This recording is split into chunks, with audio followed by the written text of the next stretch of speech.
Hello and welcome back to another episode of the HRER podcast, where we delve into the world of HR emergencies and scandals. Don't forget to follow and subscribe to HRER on your favourite podcast platform. Get ready for scandalous stories, lessons learned, and a generous dose of advice for HR professionals for navigating the HR landscape. Our goal here is not just to entertain, but also to help you learn from the topics we touch on in order to save your business from its own emergency. Dave turned up for work today. Dave didn't turn up for work because he says he was kidnapped. He says he was getting ready to come in for work, went stand at the bus stop when he was bundled into a van at the side of the road, tied up, gagged and blindfolded. He says he was held against his will for 3 days. He then says he was released when his captors realised it was a case of mistaken identity. He went to hospital as his ankles were sore from being tied up. We had one of those where it's almost, his word against what the company's trying to ask him to prove. And in the employment world, we don't have to go beyond all reasonable doubt. We don't have to prove to that level of standard that he is lying. So there was lots of stuff here that we can start to pick apart to establish whether or not Dave has been through a very traumatic ordeal of mistaken identity. Just before we start, protect your business from the risk of tribunal, reduce legal costs, and save yourself from HR headaches with our HRoes software and employment law consultancy services. Hello and welcome back to the HRER podcast. We're on episode 20. I'm Ollie Robinson. And I'm Alyssa Thursfield. Sorry, we've got the giggles in this one, haven't we? We had a bit of a laugh beforehand. Nobody wants to see our outtakes, and Ollie's just deafened our what's Alex do? Studio manager. Just deafened him with his enthusiasm to get going. Anyway, episode 20. Yeah, I was pumped. I was real pumped. Hello! We're just excited. We're still here and there's still people listening to us. It's great, isn't it? I can't believe someone messaged. This is completely off piece. Mm-hmm. Someone messaged you about watching it on a rabbit hole on a weekend. Someone had gone down a rabbit hole and found us, which is great because that's how I found some of the best YouTube content that I regularly watch is stuff that I haven't gone looking for in the first place, and you go down the rabbit hole and we're at the end of a rabbit hole. Yeah, this is great. We're someone's happy surprise. They've found us and we like this, which is mad, isn't it? Yeah. I'm touched. I'm really touched. Thank you. Anyway, the title of this one is An Employee Who Went on a 5-Day Bender and Claimed to Have Been Kidnapped. Very... You and your prejudgment. Kidnapped. Yeah, I don't know about... If this was in the UK, I'm very sus about kidnapping because, I don't know. Anyway, the email. Hi, Alyssa. Here's one for the podcast. We have an employee, Dave again. Everyone. They're all Dave. They're all Dave. This is a running joke. Sorry to all the Daves in the world, but they are all Daves. We're sure you're great guys. Yeah. Dave's been AWOL, absent without leave for 5 days. We tried to contact him several times, text, WhatsApp, email, phone calls, but no response. We hold next of kin details, but the numbers were ringing out with no response as well. Dave turned up for work today. Dave didn't turn up for work because he says he was kidnapped. He says he was getting ready to come in for work, went stand at the bus stop when he was bundled into a van at the side of the road, tied up, gagged and blindfolded. Proper military operation. Mm-hmm. He says he was held against his will for 3 days. He then says he was released when his captors realised it was a case of mistaken identity. He went to hospital as his ankles were sore from being tied up. I'll confess that I didn't ask to see his ankles at this point. After that, he was discharged and then says he didn't bother going to the police as, in his words, they don't care much about crimes like this and are unlikely to do anything. In all honesty, I think he has been on a 5-day bender. What on earth do I do? Can I say we don't believe him? So, this one's brilliant. For starters, the fact that Dave thinks that the police in this country don't care about a crime that's as serious as kidnapping. And, when you hear about crime rates and, the things that people call the police for and they say, the police don't have an interest, I can guarantee you that violent kidnapping is definitely something that the police are interested in. I imagine it's very high on the list. In this country, because generally it's attached to drug crime, trafficking, other much more serious things that are going on. Exactly. Things that are going on. So that was my first sort of red flag, was the blasé nature of, well, no, I haven't been to the police because they've got no interest in this sort of thing. It was a great one as well because it's probably the most original excuse to a 5-day absence that is I've ever been presented with. Mental. Yeah, and the level of attention to detail, so that he went to hospital because his ankles were sore but didn't report it to the police. But I don't know, you try and draw lines, don't you? Surely if the hospital got wind of this this bloke who works, I don't know, maybe works in finance, we had like marks in his ankles from being kidnapped. Surely they'd tell the police. Well, I mean, there was a lot to unpick. So I did say to them, well, look, he's given you a lot of threads to pull on here, potentially. So, he says that he attempted to go to work, went to the bus stop. CCTV is pretty available these days. Near bus stops especially. We can encourage him to report this to the police, to say, well, look, you've been absent. We haven't been able to reach your next of kin. We think this is very serious. You need to go to the police. Call his bluff. Let's see if he'll go, because that's how we're going to get access to that sort of level of evidence. If he's attended a hospital, there will be a paper trail. So there will be either notes of admission, notes of discharge. You check in, don't you, when you go to A&E or anything like that? You have to give your name, date of birth. Exactly, yeah. So there is an audit trail when you step into a medical facility in this country and, see a health professional. So there was lots of stuff here that we can start to pick apart to establish whether or not Dave has been through a very traumatic ordeal of mistaken identity. I mean, my other query on this was not that I'm someone who's, deep in the crime world or anything. If you'd kidnapped someone and it was a case of mistaken identity, I'm shocked that they just let him go. Yeah, and he would have seen things. Exactly. So, there was lots of stuff that wasn't entirely stacking up here. But anyway, we'll unpick it as we go through. Let's jump into the employer questions. 32% of employees still call in sick after a night of binge drinking. What steps should we take to verify the employee's claim of being kidnapped and injured? You mentioned it, like CCTV audit trail there, like anything else that you can think of. So with this, we asked for the medical information. So we said, look, we want to see what you've been admitted to hospital for, and we want to see the doctor's notes and what you were discharged with. He wasn't able to produce them, so we don't believe he actually did go to hospital. And when we pushed him to say, look, we want you to report this to the police, one, we're concerned about your welfare. You've been through a very traumatic event. We would like you to report this to the police and we will support you with that and give you the time off to do so. He absolutely refused to do it. Said, no, it's not important. It's not a big deal. They're never going to catch them. Said, well, you were kidnapped in a public place, stood by a bus stop, which these places are often covered with CCTV because obviously it's where members of the public go and use public this services. was in the UK, wasn't it? It was in the UK, yeah. We are like the prime detectives as well. Sherlock Holmes, like we love clues. So we're then in a situation where there's no evidence to support what he says. He claimed that he could show bruisings around his ankles.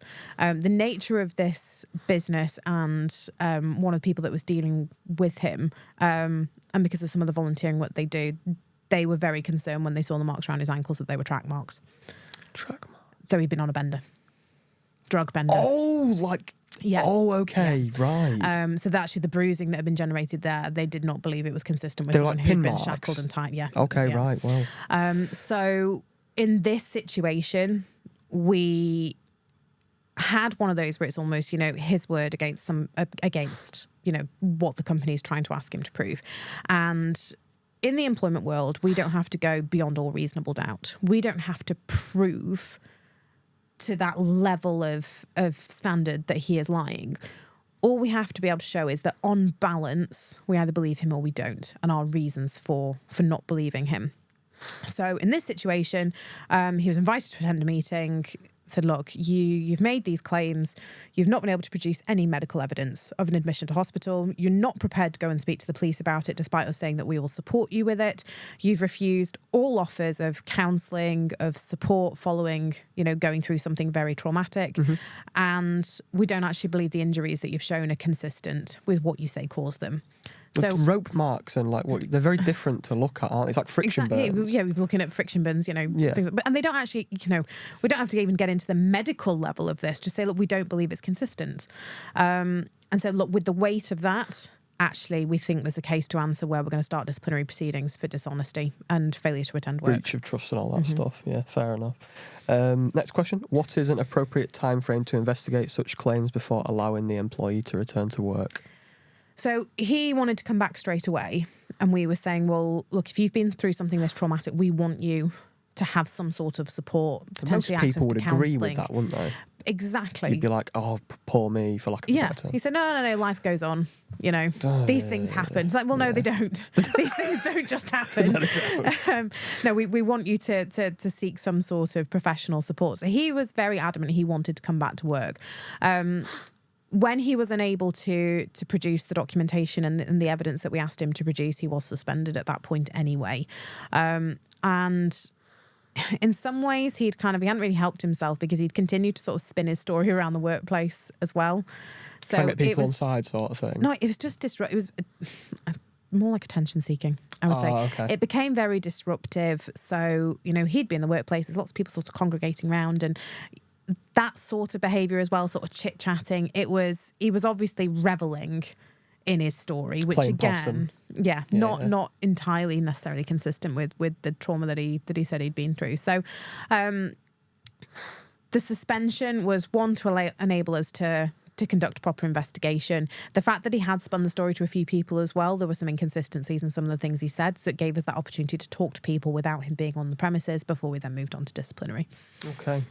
You said it a few times before about things, you've got to take your time, haven't you? And yeah, the temptation is to have that knee-jerk reaction, isn't it, and go, oh my goodness, and the situation kind of takes over your day almost. Say, well, no, we deal with this in the same way that we would any other allegation of misconduct or where we think someone's potentially swinging the lead.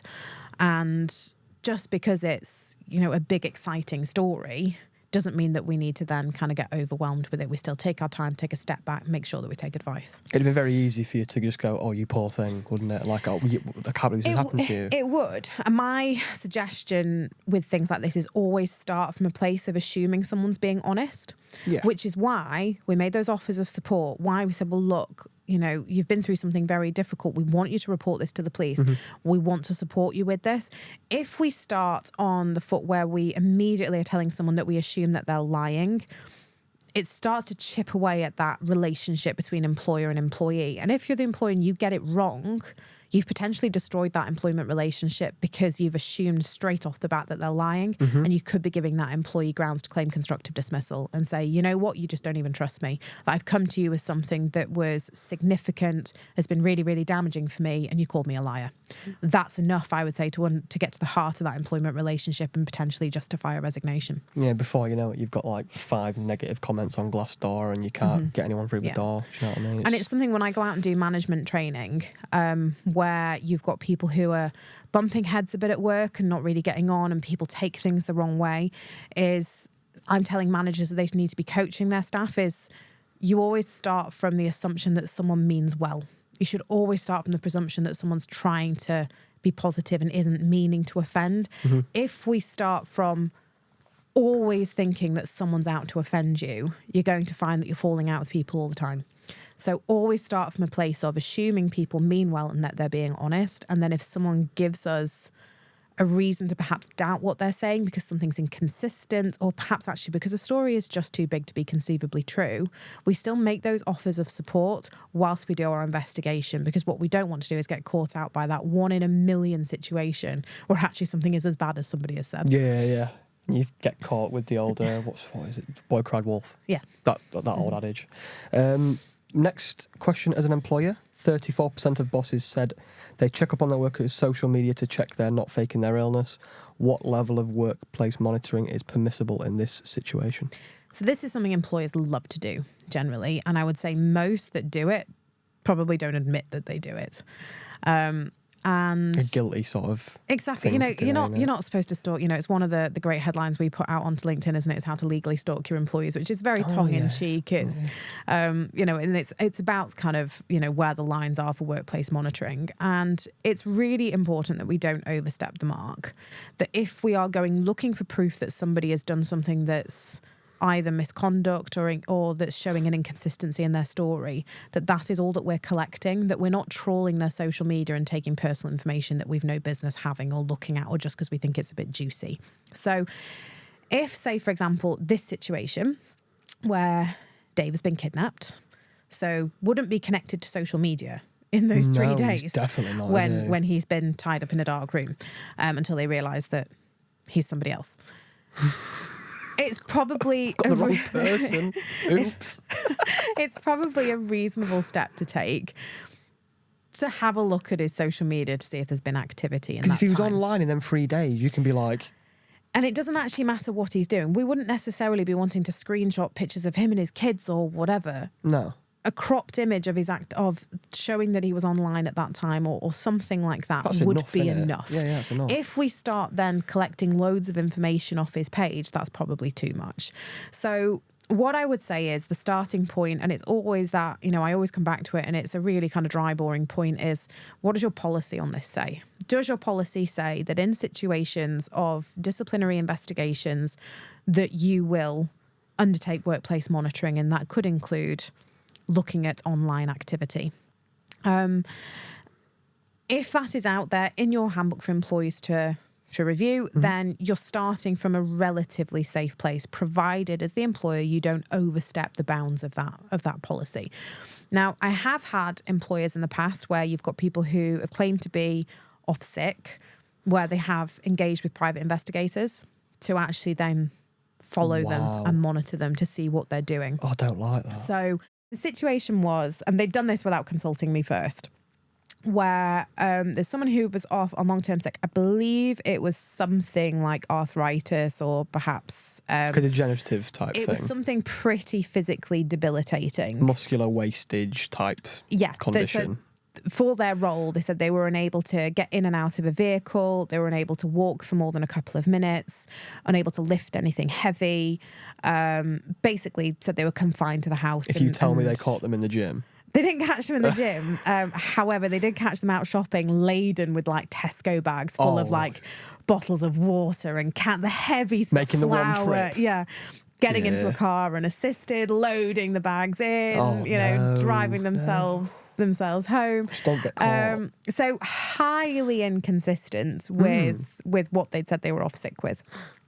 So in that situation, the rights and wrongs about using a private investigator, I'm always extremely cautious and reticent about it. Did they need to go that far to follow someone in their personal life? Probably not. I'm not sure on that. From an ethical point of view. Ethical point of view, privacy point of view, data protection. They had no policies that covered any of this kind of stuff whatsoever. Oh dear. My preference would have been, if we had these suspicions, ask the person to attend an independent medical examination. Just have a look. Get an independent doctor to tell us whether what they're saying is true or not, without photographing them outside their home and videoing them going about their day-to-day life, which is a dangerous step to take. So I understand why they did it. I think the fact that they didn't tell me they were doing it is because they knew that I'd put the brakes on it straight away. Which tends to be a pattern as well with some of my employees to tell me afterwards. When it's easier to ask for forgiveness. By the way, permission. we've done this. Yeah. And it's usually when I go, right, I'm going to call you back in a minute, so I can then put my head in my hands, get off the phone, control and myself, shouting at the walls. I love you all. Sorry, no, I don't do that. But yeah, that's probably monitoring a step too far. There's often much lighter touch, fairer ways that we can get to the bottom of what somebody's doing without jumping in as heavy-handed. How about like visiting him at the homes like Tesla did last week, eh? Yes. Because that was great. So, and I was reading about this, and it's for people who are off sick, isn't it? Where I think it's in Germany, where they've had a particularly high level of absence. Elon Musk's got involved, given his opinion about it, because, he never holds back on his opinion. Nice. So if you're listening, Elon, drop us a thumbs up to let us know you're there. Yeah, please. We'll have to tag him in this to see if we can get a response. Ultimate clout. My friends would respect me so much. So the managers were visiting employees at home, and apparently the reactions varied from slamming doors in managers' faces to sort of verbal abuse. What do they expect? I'd say unannounced visits at home, crossing the boundary. Yes. If you've got someone off on long-term sick who can't drive into the workplace to come for a meeting, we would offer to go and visit them somewhere where they are comfortable, which could be their house, a relative's house, or a coffee shop. It doesn't mean that you just turn up unannounced. Front door, mate. Look through the letterbox to see if they're, doing star jumps in the hallway when they're pretending they're too sick to come to work. I don't know. But if you or Michael turn up at mine, I'd be shocked. for one. Oh, come on. If it was Michael, you'd be inviting him in faster than you can. Can I talk about some meaty He'd be like, it's the best day of my life. He's my friends come round to the house. We're not friends. We're not friends. As he keeps telling you, Yeah, we're colleagues. not friends. We're just colleagues. So it's a poor example. If I turned up at your house, you'd be like, oh, I'm getting fired. Yeah, I'm in trouble here. If it was Michael, I'd be like, oh, I'm going to play golf. Oh, we digress. We're digressing quite a lot. But yeah, I think so the Tesla Germany approach, I'd say I can see why they've wanted to do that. Absence levels have been climbing and climbing and climbing. Their productivity levels supposedly have been dropping, and they want to get a handle on this. I'm going to use the term again. They want to grasp the nettle. They want to sort this out. But yeah, whether I sorry, Elon, I can't support the managers turning up unannounced. No, I think it's mad. Employee questions, and I've got a couple here. First one: How should I have communicated my situation to my employer under such extreme circumstances? I don't think there's probably a best way of communicating this one. I would say go armed with the evidence, perhaps. Yes, receipts. Yeah, Receipts, please. Your hospital discharge papers. Go to the police. I know some people don't trust the police. They don't think that they're going to be supportive. If you've been kidnapped, the police are going to be very supportive. They're going to want to get to the bottom of it to make sure it doesn't happen to somebody else, particularly in a case of mistaken identity. There's some other poor person out there who's about to get bundled into a van at a bus stop. So, I would say in terms of civic duty, let's go and report it. Yeah, I agree. I mean, if you're going as well and there's a geezer out there who looks a bit like you, you're doing God's work, in my opinion. Second question: as an employee, is it mandatory to provide medical documentation to validate my absence due to an emergency? Do they need it? It's not mandatory. So like when we've said either in this one or previous pods about how people can self-certify, so they can sign a form to say I've been ill for 4 days with a cold, which we're both sniffing today with. If it goes on longer than the first week, then you have to provide a fit note to cover your absence. If it's an emergency situation, what I would say is it's not mandated, but it's going to help your case. That if you think your employer doesn't believe you, or you've got a very big story that you're telling, the more that you can give them to verify what you are saying is going to help you. Absolutely. Come with the receipts. I'll say it again. Final one as an employee. How does this incident affect my job security, especially in light of the redundancy warnings? So yeah, this one was coming off the back of a redundancy situation. So the individual had been informed that consultations were about to start, that his job was potentially at risk, and then he got kidnapped. Which convenient. I think he was hoping it would delay matters. Yeah. He was in the pool of people that were made redundant. The kidnapping had no bearing on it because we didn't use disciplinary record in this one as part of the matrix for how we scored people. So I think there was a removal of almost the entirety of the work that they were doing. So it made no difference. All it did was annoy the employer. We commenced an investigation, but while the investigation was going on, the role was made redundant anyway. To be honest, would we?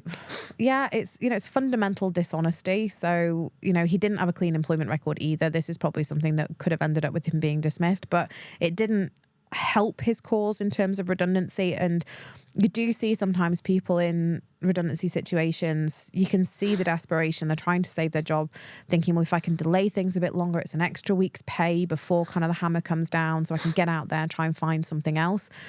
But don't resort to this level of dishonesty. It's not going to help your cause, and you're more likely to be dismissed without getting your redundancy payment if there's a conduct reason to dismiss. Yeah, mate. Desperation does just crazy things to people, doesn't it? That's what I imagine. And it's something we're seeing a lot at the moment.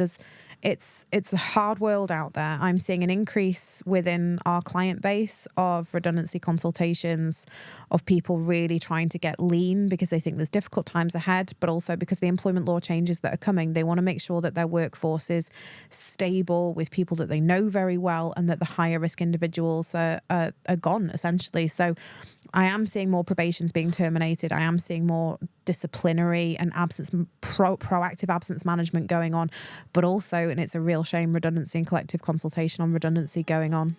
These things happen, didn't they? They do, and economy is a very cyclical, so we do go through times of when there's booms and there's lots of recruitment going on and lots of jobs, but the indication does and it's, I suppose it brings the tone down a little bit that there are harder times ahead, and we are going to potentially see more kind of desperate behaviour from individuals who are trying to retain their jobs. But resorting to dishonesty is never, ever going to be, result in a positive outcome for you. No. I mean, we're on to lessons learned now, but I'm going to carry on a bit from what you just said there about like being somewhat sympathetic to people. So fake sick days cost the UK businesses 5.6 billion each year.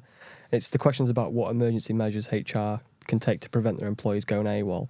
But do you not think, like, just before we answer that, do you not think this whole fake sicky thing in the UK especially, it's very much like if people are losing their jobs, I feel like it's almost their own fault. If this is where it's concerned. It depends with redundancy stuff whether absence figures are used as part of the scoring or not. If a company is applying scoring to how they select people, using absence figures is dangerous because if you've got people who are off with disabilities or long-term sickness, they're protected because of disability discrimination, the Equality Act. So then you get to the point where you have to exclude those people. You have to exclude people who are on parental leave or maternity leave because, again, there's the risk of discrimination with them. So absence figures, I would say, is a dangerous one. But if in talking about redundancy, but if you're someone who is routinely going off, there is a risk that your absence could be managed under a formal capability policy and you could end up losing your job. So that is a possibility. There are processes that a company would have to go through. That wouldn't be instant, but you can put your employment at risk if you are consistently going off sick. And what I would say is if you are caught out pulling a sickie or malingering, so where you're exaggerating an illness to say that you can't work. Or you've lied about it. That's you're getting into the realms of gross misconduct. It's dishonesty, especially if you're taking company sick pay when you're not actually sick. So you're getting yourself into a lot of hot water if you are pulling sickies. And I think we're potentially going to see more of it because with the changes that are being proposed by Labour government, and they may, by the time this airs, we could well have had those changes announced. So at the moment, SSP, so statutory sick pay, is only payable from day 4 of absence. So day 1, day 2, day 3, you don't get any pay.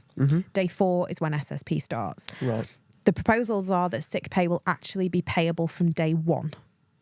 Right. And potentially, because you have to be earning at least the lower earnings limit. So you have to be employed or have started work and earn on average at least the lower earnings limit, which that is either looking to change or potentially that there will be some sick pay applicable for people under that threshold.